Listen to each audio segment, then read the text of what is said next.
잊혀져 가던 국민의힘이 이처럼 국민의 관심을 모으고 있는 반면에 그동안 전국을 일방 독주해왔던 민주당의 대국민 이미지는 지금 최악의 상황으로 추락을 하고 있다고 봅니다. 그래서 민주당이 급기야 그 대선 전에 민심 수습을 위한 프로젝트를 지금 가동을 했다고 합니다.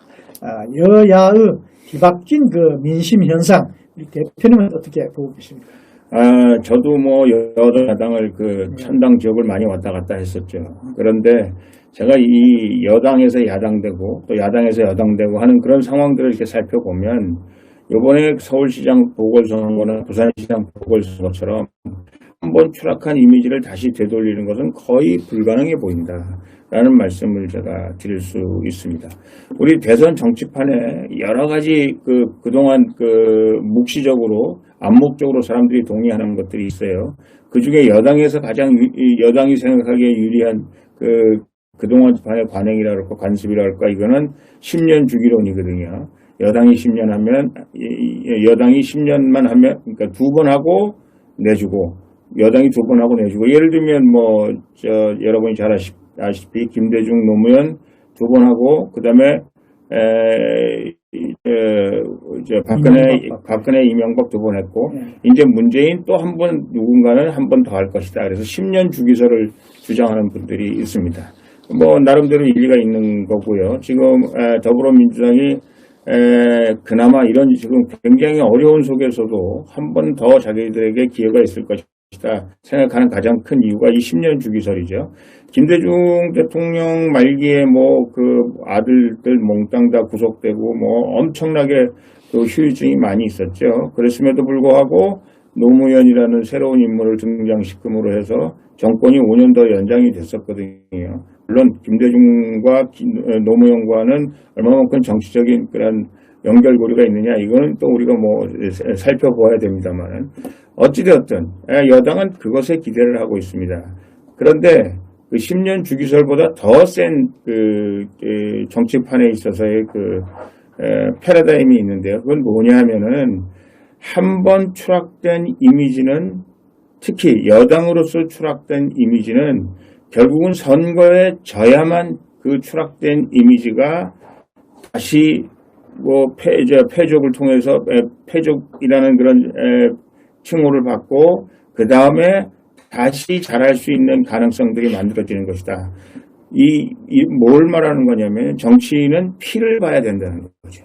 자, 우리 김대중 대통령, 노무현 대통령 보면요, 사실은 김대중 대통령과 노무현 대통령은 연속성이 없다고 볼 수가 있어요. 같은 당이라고 하지 모르지만 그 구성원이나 심지어 김대중 대통령을 지지하는 사람들이 노무현 대통령을 지지하게 되면 자기들은 배신자, 변절자라고 얘기할 정도였죠. 이명박 대통령과 박근혜 대통령도 비슷하다고 볼 수 있습니다. 박근혜 대통령을 지지했던 사람들이 이명박 대통령과 박근혜 대통령을 지지했던 사람들이 사실 같은 당이었지만 굉장히 첨예하게 될 때 있고요. 사실 탄핵도 그걸로 설명할 수 있을 정도로 아직도 씻기지 않은 앙금들이 있는 것이거든요. 그래서 결국은 인기가 추락한다. 그러면 철저히 망하는 모습, 철저히 국민들한테 버림받는 모습, 그것이 그것이 결말이지. 여기 국민들한테 가서 찾아가서 무슨 의견을 듣는다, 국민들로부터 재심을 받는다, 다시 우리가 초심으로 돌아간다. 좋아요. 그거는 일단 왕창 깨지고 나서, 완전 버림을 받고 나서, 일단 패족 선언을 하고 나서, 그 다음에 처음부터 다시 벽돌을 쌓으면 모를까. 지금 기울어진 운동장, 그리고 지금 추락하고 있는 문재인, 어떤 방법으로도 미안합니다만은 본인이 추락하기 전에는 제가 보기에 다시 회상하는 것은 불가능하다라는 말씀을 드리는 것이고요. 그런 의미에서 여당이 준비를 해야 될 것이다. 차라리 문재인 대통령 어떻게 하면 감옥 안 갈 수 있는 방법이 뭘까? 차라리 우리가 지긴 지지만 우리가 지더라도 다시 생활할 수 있도록 최소한도 구루터기를 남길 수 있는 방법이 뭘까? 이런 걸 연구하는 것이 현실적이지. 지금 다시 국민의 마음을 되돌려서 뭘 어떻게 국민들에게 재심을 받고 우리가 정권 재창출하고 대깨문이나 또 친문 세력이 정권의 주도적인 역할을 한다. 천부당 만부당한 말씀이시고 가능성이 전혀 없는 얘기라는 말씀을 제가 꼭 해드리고 싶습니다. 네. 그런데 재벌을 개 못 준다는 말처럼 민주당이 추락한 이미지를 바꾸려고 민심수 프로젝트를 가동을 한다고 했지만 그들의 정치 행태는 바꾸지 못하는 것 같습니다. 민주당이 정권의 불법 비리에 대한 수사를 아예 제도적으로 원천 봉쇄하겠다고 그럽니다. 역대 그 어느 정권도 이런 막가파 정권은 없었던 것 같습니다. 이 점 어떻게 보고 계십니까? 제가 드리고 싶은 말씀이 바로 그런 말씀이에요. 사실은 윤석열이라는 사람도 기회주의자다. 또 권력이 항상 권력 주변에서 권력을 이용해서 자기 권력과 이 발이 안 맞을 때는 물론 같이 갈 수 없을 때는 좀 멀리 가 있기도 하고 그야말로 따라 귀양가 있기도 하고 그러긴 했습니다만은 항상 권력이 있을 때 그것도 권력이 자기에게 검찰로서의 검찰총장이라든가 중앙지검장이라든가 자리를 인정해주고 당신의 효용성에 대해서 관심을 가질 때 거기에 충성했던 사람이다. 그래서 기회주의자다. 그리고 무슨 지금 문재인 대통령한테 지금 대들고 있는 것도 문재인 대통령이 이제 꼬꾸라지고 있는 이런 상황에서 자기의 입지를 더욱더 공고히 할 수 있는 방법은 자기를 검찰총장까지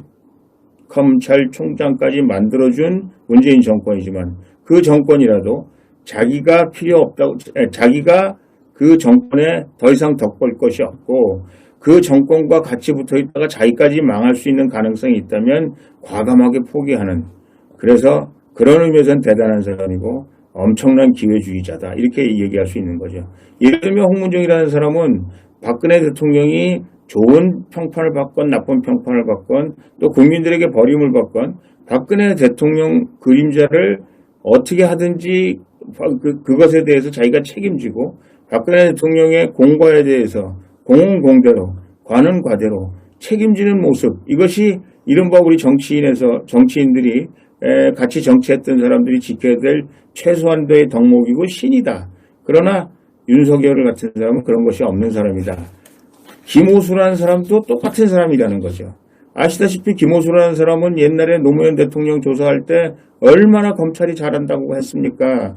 그리고 검찰에게 얼마나 너희들 잘한다, 정말 이거는 해야 될 일이다, 이거 역사적 과업이다, 이렇게 칭송을 했던 사람이 김호수 아닙니까? 오늘 그 김호수 청문회에서 그런 얘기가 나왔는데, 근데 지금 박범계라는 사람이 김호수라는 사람 지금 검찰총장 지금 청문회를 거치고 있는 때 김호수가 참여해야 될 이른바 검찰 인사위원회나 이런데 박범계가 먼저 들어가서 김호수가 아무 힘을 쓰지 못하도록 이제 인사를 하겠다, 이런 의지들을 보여주고 있는 거죠.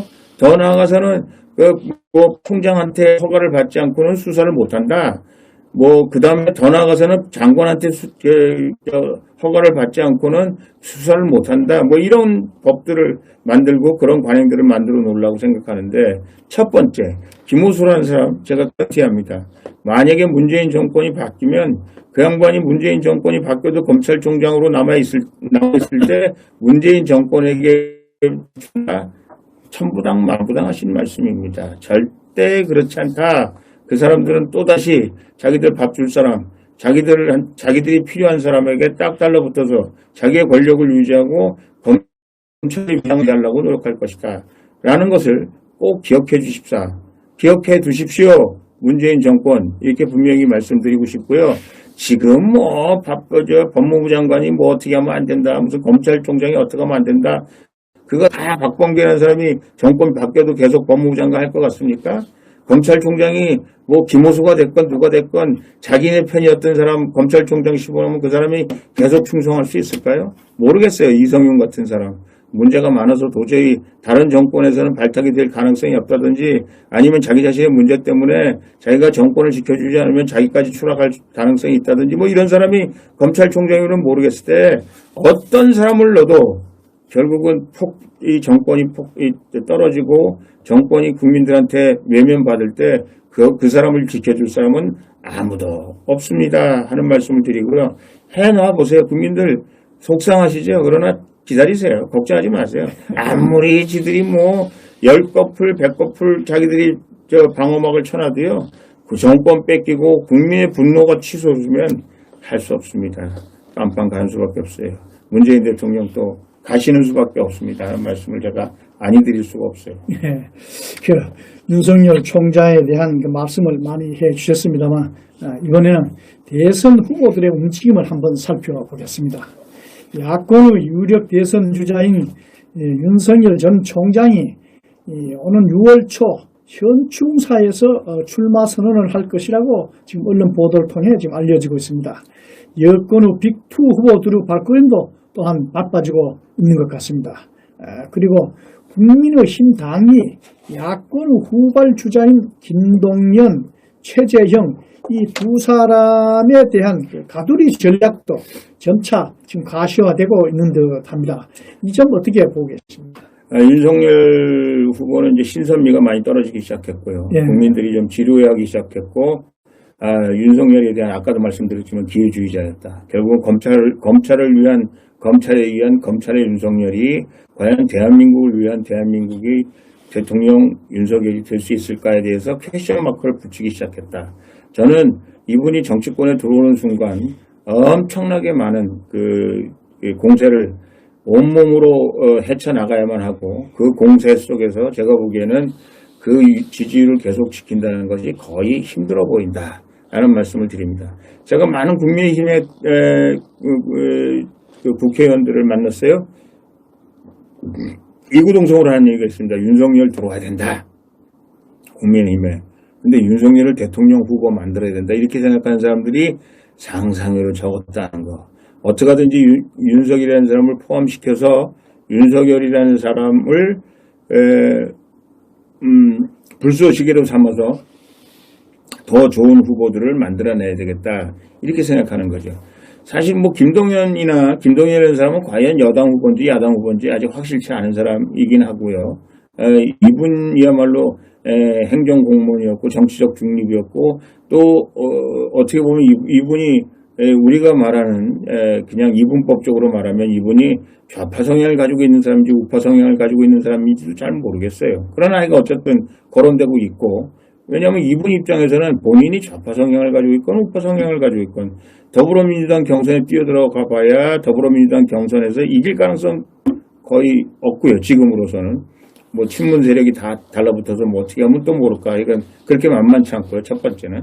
두 번째, 만만하다고 해도 여당 후보가 당선될 가능성은 야당 후보가 당선될 가능성이 없기 때문에 김동연이라는 사람은 만약에 후보가 된다면 야당 후보가 되고 싶겠죠. 그러나 자기 성향에 잘 맞느냐도 걱정이고요.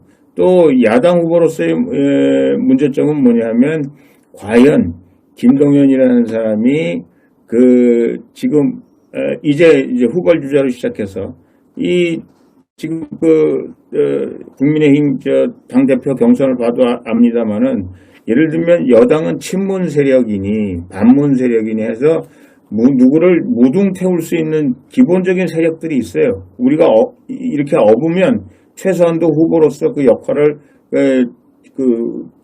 쟁패할 수 있는 후보가 되는 그런 여권은 속성상 그런 게 있는데 이 야권은 김동연이라는 사람이 들어와서 스스로 혼자 검투사 노릇을 해야 돼요. 그리고 스스로 자기 레피테이션을 짜가야 돼요. 과연 그렇게 할 수 있을까? 아마 최재형이라는 사람도 이 사람의 장점이라든가 이 사람의 행적을 보면 윤석열보다도 몇 배 나 보입니다. 근데 이제 이분 같은 경우도 지금 계속해서 본인이 그렇게 얘기하고 있는 거죠. 내가 왜 정치권에 들어가냐. 정치권에서 내가 여태까지 살아온 내 삶의 궤적이 정치권이라는 그 프리즘에 의해서 안경에 의해서 다시 재생되고 색칠되고 그러면 내가 살아왔던 생애 자체가 우스운 꼴로 만드는 것이 이 여의도 바닥이고 정치 바닥인데 그 꼴 당하기 싫다. 그리고 나는 정치를 하고 싶은 사람이 아니다. 라고 본인이 여러 번 얘기했다고는 얘기가 들려옵니다.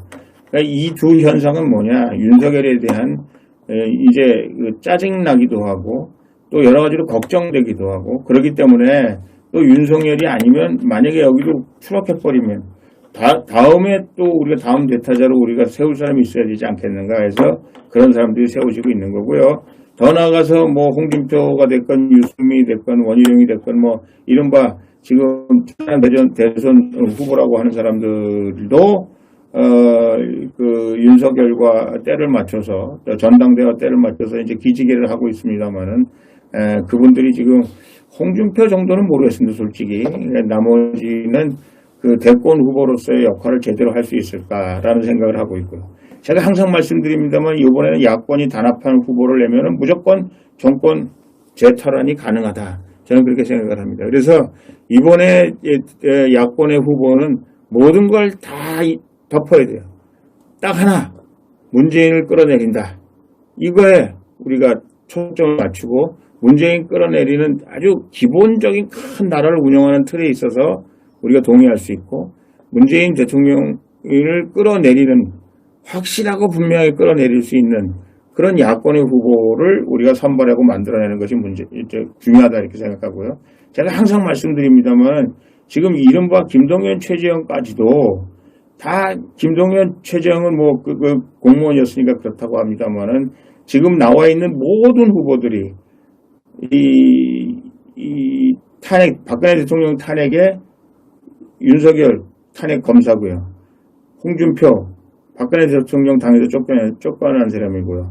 안철수, 결국은 탄핵에 참석한 사람이고, 유승민, 우리 새누리당에서 탄핵의 괴수고, 원희룡, 바른정당 탄핵의 괴수고, 저는 이번 선거, 대통령 선거가 탄핵을 했느냐 안 했느냐, 너 탄핵에 참여했느냐, 탄핵에 어느 정도 네 역할을 했느냐, 이거를 따지는 선거가 아니기 때문에 우리가 그 이슈를 좀 묻어두자.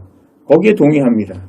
그리고 우리가 그런데 중요한 거는 저 홍문정이가 계속 말씀드립니다만 저 홍문정이처럼 탄핵에 대해서 일관적으로 반대하고 탄핵이 잘못됐다고 대통령이 사면 복권해야 된다고 얘기하는 사람도 야권 경선하는데 참여해서 우리 야권 국민들에게 제가 이렇게 역할을 했는데 저 같은 사람이 야권 단일 후보가 돼야 대통령이 되는 거 대한민국이 바로 서는 거 아니겠습니까?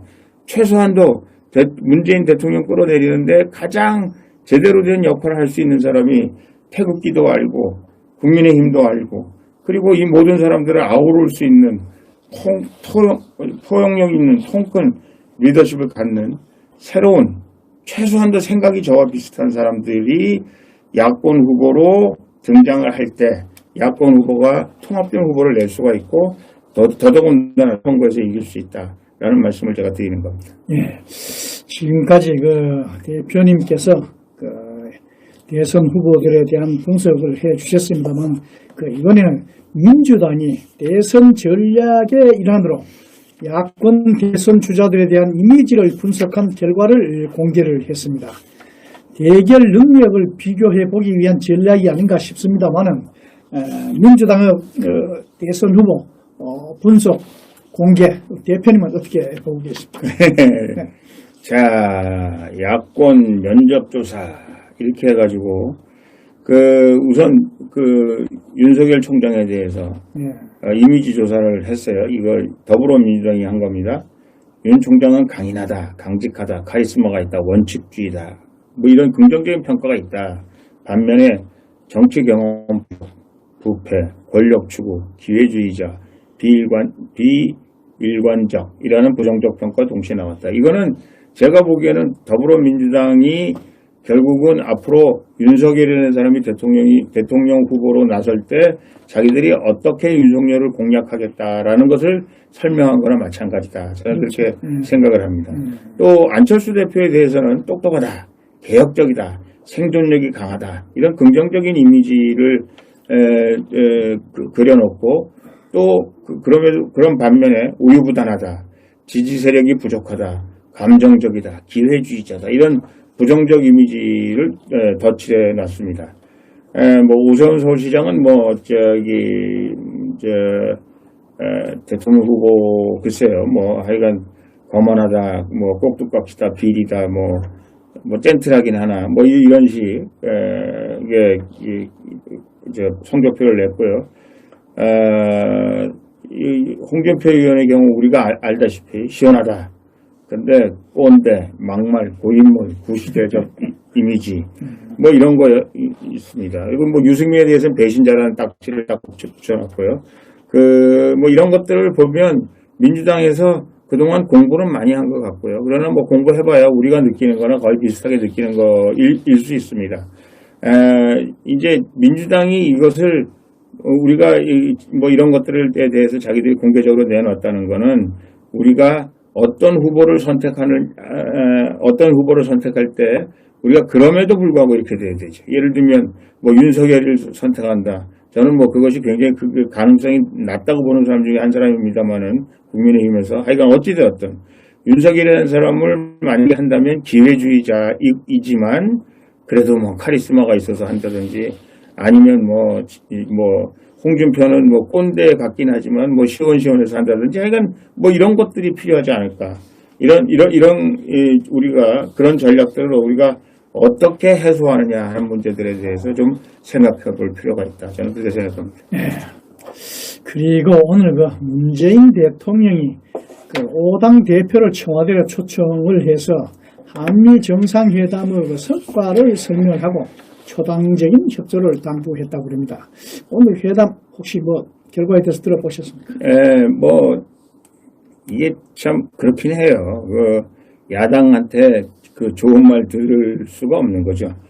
요번에 그 문재인 대통령이 가가지고 44조를 털어놓습니다. 미국에.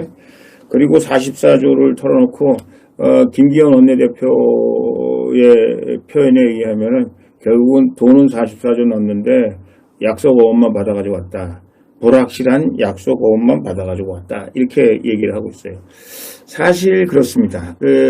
우리 문재인 대통령 외교만큼은 좀 잘했으면 좋겠는데 일단은 이 문재인 대통령과 바이든 대통령과의 그 정상회담이 잘 될 가능성이 굉장히 낮아요. 왜냐하면 바이든 대통령은 새로 시작한 사람이고 기본적인 상황이 문재인은 이제 내일 모레면 그만둘 사람이고요. 바이든은 지금 인기가 하늘 높은지 모르고 치솟는 사람이고 문재인은 지금 땅속으로 기어들어가고 있는 사람이 있지 않습니까? 그리고 그동안 문재인 대통령이 보여준 행보에 의하면 지난 4년 동안 계속 친중만 했던 거 아니에요? 그렇죠. 그리고 김정은 대변인만 했던 거 아닙니까? 그러니까 이런저런 상황으로 살펴볼 때 바이든 대통령이 문재인 대통령에게 속을 줄 리도 없고 곁을 줄 리도 없고 그분에게 무슨 크레딧을 줘서 국민들이 바이든이 정말 문재인한테 정말 우리가 대접도 잘했고 우리나라에 도움이 되는 일을 했다. 이렇게 얘기를 할 수 있게끔 한 것은 아무것도 없는 것이 아닌가 싶습니다. 백신 얻어왔다 그러는데 우리나라 군인들 그러니까 아마 50몇만 명 그것도 날짜도 확실치 않고 언제 어떻게 해준다는 그것도 없는 것이고요. 오죽했으면 야당의 원내대표가 칭찬할 게 없어서 우회적으로 약속 어음 같은 거 부도날 가능성이 많은 어음을 가져왔다 이렇게 얘기하고 있습니다. 그런데 이 문재인 대통령의 가장 큰 걱정거리는 제가 항상 말씀드립니다만은 이제 옳습니다. 대통령 각하야는 현명한 지도자입니다. 우리는 문재인 보유국이라는 자랑스러운 대한민국입니다. 이 문재인 참가만 계속하고 있고 대통령 심기 거스르지 않는 얘기만 계속하다가는 나라 망합니다. 대통령도 망합니다. 문재인 정권, 더불어민주당 더 크게 망합니다. 기억하시기 바랍니다. 그리고 이번에 청와대가 이재용 부회장의 사면에 대해서 별도 고려가 있을 것이라는 가능성을 열어놓은 가운데 박근혜, 이명박 대통령에 대한 8.15 사면론이 정치권에서 또다시 거론이 되고 있습니다. 문재인 정권에서 이제 더 이상 버틸 수 없는 일 아니겠습니까? 좀 한계가 다 됐는데. 이제 문재인 정권도 사면을 거의 안 했죠. 사면을 거의 안 했고, 그게 이제 말하자면 오만함이 있죠. 자신감. 근데 지금 가만히 생각해보면, 입을 쓰고 생각해보면 본인이 감옥 갈 생각하면 참 땅이 꺼지지 않겠습니까?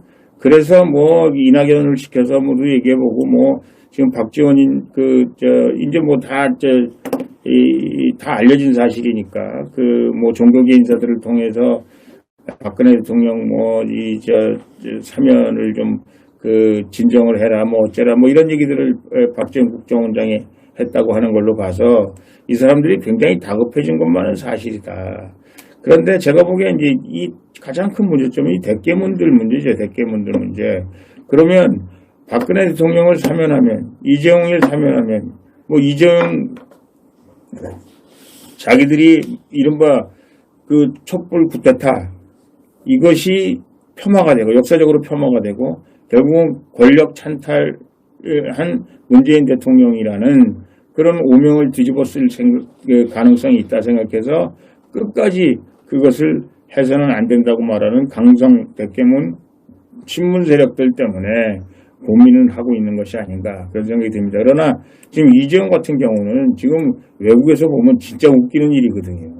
그리고 지금 이 정치적으로 이재용이 얼마나 지금 고통을 당하고 저는 이재용이라는 사람은 개인적으로 도와주고 싶은 생각 없습니다.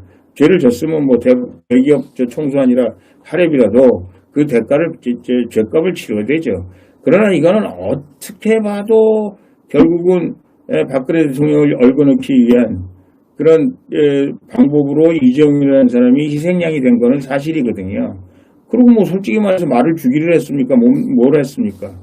그런 한 푼 돈, 실질적으로 한 푼도 돈이 사용되지 않은 그리고 말을 주지도 않은 이재용에게 지나치게 지금 가혹하리만큼 지금 세계 경제 전쟁의 선두에 서서 백신 전쟁의 선두에 서서 나름대로 자기 역할을 하기 위해서 열심히 노력하는 기업 총수를 오죽하면 미국의 그 비즈니스맨들이 모여서 사면하라고 지금 압력을 넣고 꼭 사면하는 것이 미국과 한국의 경제 이익을 위해서 좋다고 얘기하는 그런 모습들을 살펴볼 때 이 정부로서도 굉장히 고민거리가 되지 않을까 그런 생각을 합니다.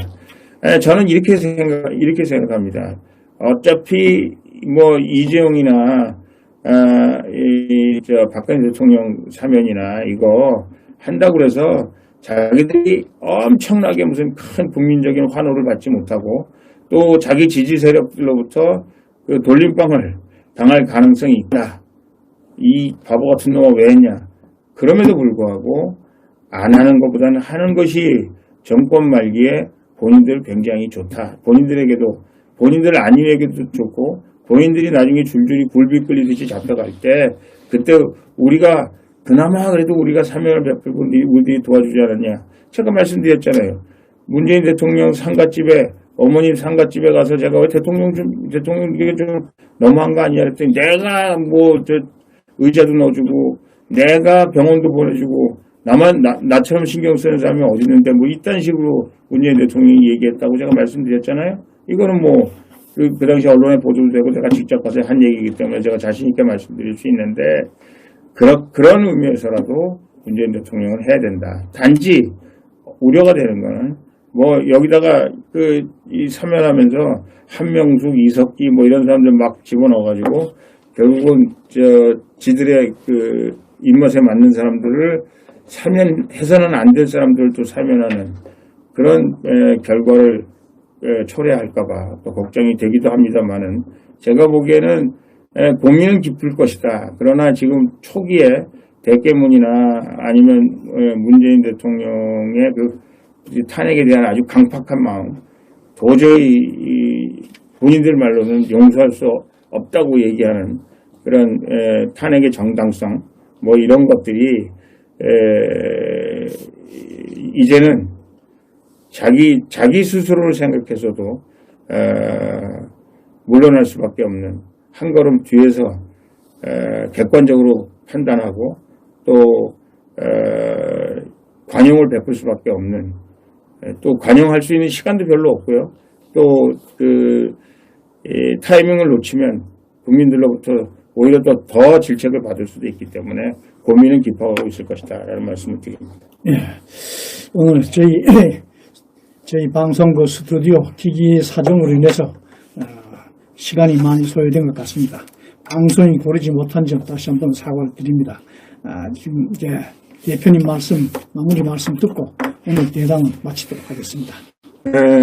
그 방송이 왔다 갔다 하는 바람에 제가 그 국민의힘 그 전당대회에 대해서 분석을 좀 했던 부분들이 좀 누락이 됐습니다. 이런 겁니다. 이준석이라는 분이 이제 당대표론에 대해서 지금 하여간 강풍이 불고 있는 것만은 사실이고요. 지금 많은 분들이 결국은 이준석과 나경원의 대결이다 이렇게 얘기하고 있습니다. 그리고 많은 사람들이 얘기합니다. 오스트레일리아에 30대 총리가 나왔다, 핀란드에 30대 총리가 나왔다 그런 얘기를 하는데요. 저는 이렇게 생각합니다. 제 얘기가 맞을 겁니다. 만약에 이준석이라는 분이 총리 후보라면 총리는 내각을 총괄하는 거긴 하지만 사실은 총리는 프리사이더거든요. 말하자면 여러 사람의 의견, 강요들의 의견을 종합하는 사람이기 때문에 우리 대통령제가 가지고 있는 그런 막강한 힘을 갖고 있지 않습니다. 합리적으로 판단하고 그 사람들의 의견을 잘 수렴할 수 있으면 그거는 총리로서 얼마든지 역할을 할 수가 있어요. 이준석이라는 사람이 제가 보기에는 이 카리스마를 가지고 당을 대권의 대통령 선거에 이길 수 있는 후보들, 대통령 선거를 대통령 선거에 본인이 오히려 직접 나간다면 그것이 제가 보기에는 당대표보다는 덜 위기라고 생각합니다. 만약에 당대표가 됐을 경우에 정세균 의원도 장유 유서로도 얘기하고 여러 가지 얘기했습니다만은 아직도 우리가 가지고 있는 유교적인 전통 그리고 50대, 60대의 그 유권자가 점점 더 불어나서 그 사람들의 아직도 국회의원도 한번 못 해보고 정치에 계속해서 실패만 하고 악동 노릇만 했던 이준석이가 과연 당대표가 될 것인가 이런 문제들에 대해서 상당히 고민을 하게 될 것이다 라는 말씀을 드리면서 우리가 관전했으면 좋겠다. 그리고 주호영 후보는 아시다시피 김기현 원내대표가 영남 출신으로서 원내대표가 되면서 당 전체를 다 영남당으로 만들어서는 대통령 선거에 우리가 많이 불리하다. 이런 측면이 있다. 그래서 제가 보기에는 이 세 사람 싸움이 그렇다고 해서 나경원 의원도 사실은 여러 가지 그 핸디캡이 있는데 가장 큰 핸디캡 중에 하나는 나경원 의원은 좋게 말하면 자기 세력이 없고 나쁘게 말하면 자기가 자기 정치적 기반이 되어야 될 사람들, 기반이 되어준 사람들에 대해서 그동안 케어할 수 있는 좋게 말하면 시간이 없었고 나쁘게 말하면 그만한 관심이 없었다. 이런 평가들을 받고 있는 것 같습니다. 그러니까 그런 의미에서 우리가 잘 지켜보고 우리 대선을 어떤 사람이 가장 국민의힘의 표를 많이 끌어서 대선 후보에게 많이 끌어서 대선 후보를 당선시킬 수 있는 사람인가 라는데 좀 더 많은 관심을 가져주셨으면 좋겠다라는 말씀을 드립니다. 오늘 이 기기가 좀 잘 작동이 안 돼서 방송이 고르지 못한 점 다시 한번 사과 말씀드리고요. 이제 대통령 당대표 선거를 기점으로 해서 대통령 선거가 이제 가속도가 붙을 텐데 저희가 더욱더 상세한 정보 그리고 또 우리의 역할 이런 것들을 전해드리겠습니다 하는 말씀드리고 항상 우리 나폴레옹 TV에 관심 가져주시고 많은 사람들에게 우리의 이야기들을 전파해 주시기 바랍니다 하는 말씀드립니다. 오늘도 들어와 주신 우리 강성명 씨를 비롯해서 초반부터 들어와 계시던 많은 분들이 이 기기가 꺼져가지고 이름이 왔다 갔다 하는데요. 죄송합니다. 그러니까 그분들에게도 감사하다는 말씀드립니다. 고맙습니다. 감사합니다.